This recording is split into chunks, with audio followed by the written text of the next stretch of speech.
Yeah, hi. Thanks, Shimon. Thanks, Siddharth. Those are both sort of very forcefully argued, and both Shimon and Siddharth are experts on this subject, and I am not. Right? So my perspective is necessarily going to be much more limited than anything that they've put forward, and I shall start by disagreeing with them completely. Now, Shimon made an excellent set of points that Iran and Israel have had historical ties, have had historical civilizational ties, and civilizational ties do not factor or should not factor into the relationship between nation states. He's right to an extent. Where he is not right is to think that the fact that India and Iran have a certain kind of civilizational tie will not impact our decision making on the subject.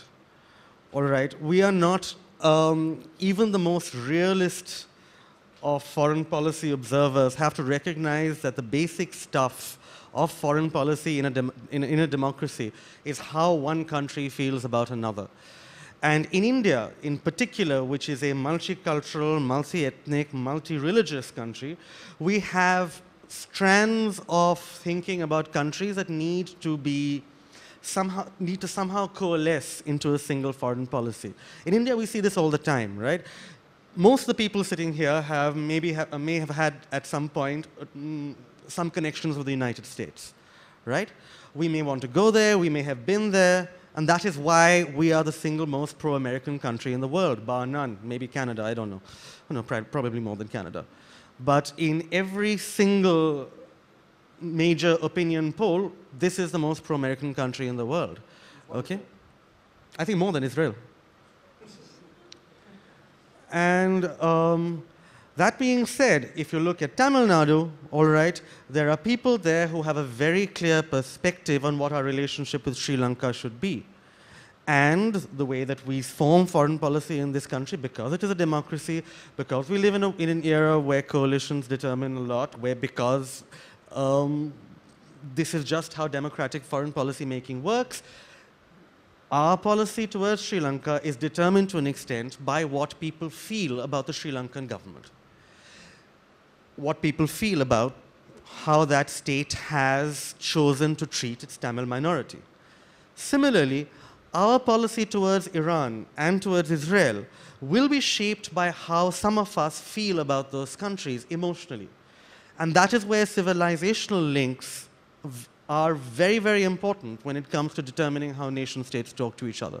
There is absolutely no way that any Indian government can politically stand by and not do whatever it can if it turns out that Israel and the United States, which are seen as Indian allies, bomb Iran. This cannot be allowed to happen politically.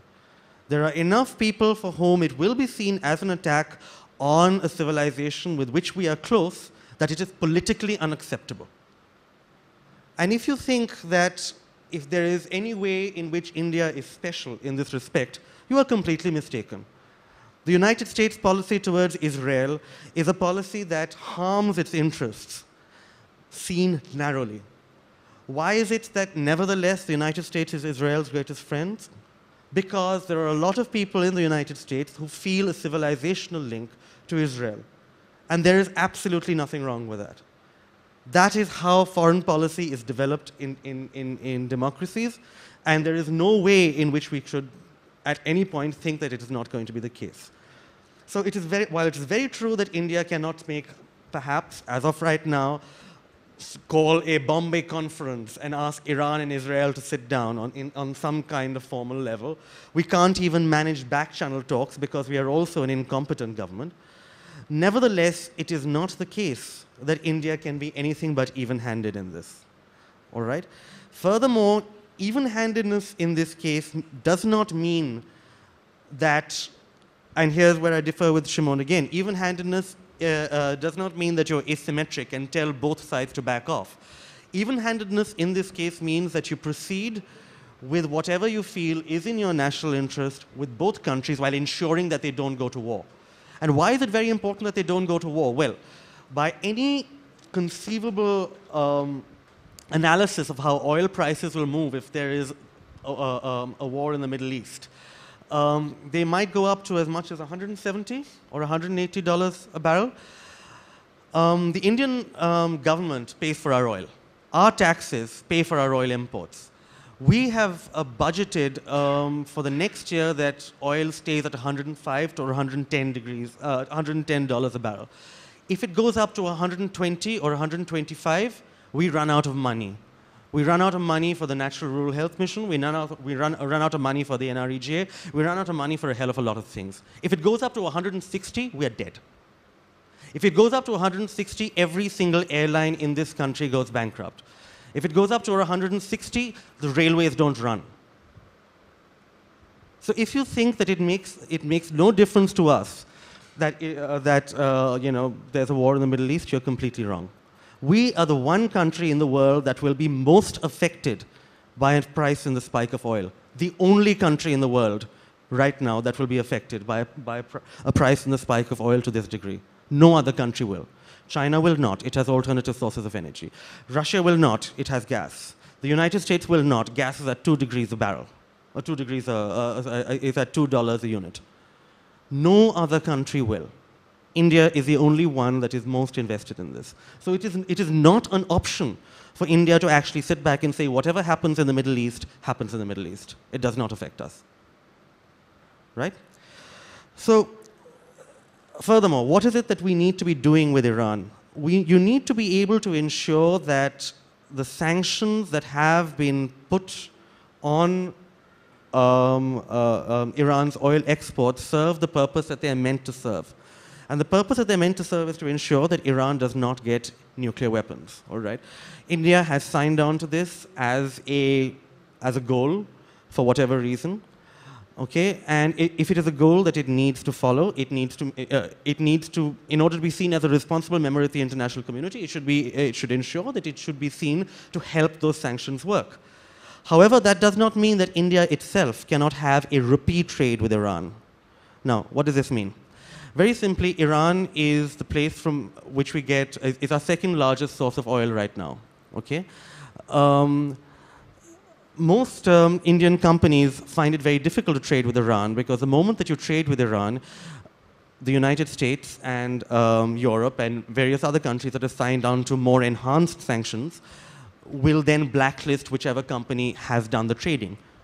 They will not only blacklist the country that has done the trading, they will blacklist the bank that has helped clear the payment for that oil. They will blacklist whichever contractors have helped ship the oil from one place to another. It's fairly comprehensive.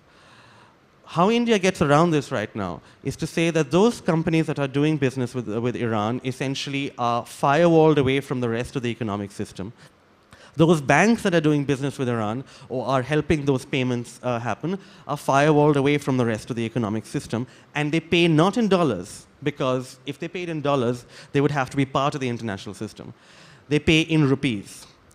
Now, actually, this is something that helps the effort to ensure that Iran does not get nuclear weapons.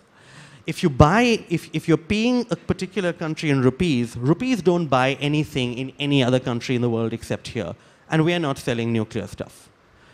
What they're going to buy from here is rice and medicines. And as it happens, rice and medicines are part of agricultural goods, and pharmaceutical goods are exempt from UN sanctions against Iran. So you can have an enhanced rupee trade with Iran, all right, which helps ensure that Iran does not get nuclear weapons, while ensuring that our giant stocks of basmati, and believe me, we have had, a bumper crop of basmati this past year, find buyers. India has a very clear set of objectives in the Middle East, or it should. I don't know whether this thinking has percolated as far up as it should. Its objectives are to ensure that there is no war because we have an enormous number of people who live there. We have an enormous dependence on that region for our energy supplies, and if the price of energy goes up, we are screwed. With India's current power in the international setup, which a lot of people will say is minimal, which that's not true. Okay, it is not in keeping with what we are capable of. It is not in keeping with what we will be capable of. And yet there is very little questioning, there's very little doubt as he says, about government decisions. We can't just question stuff that comes out of the Middle East. We have to question stuff that our own government does. Why is our government not choosing to take, why was ours the last major government to get on board with the rebels against Gaddafi?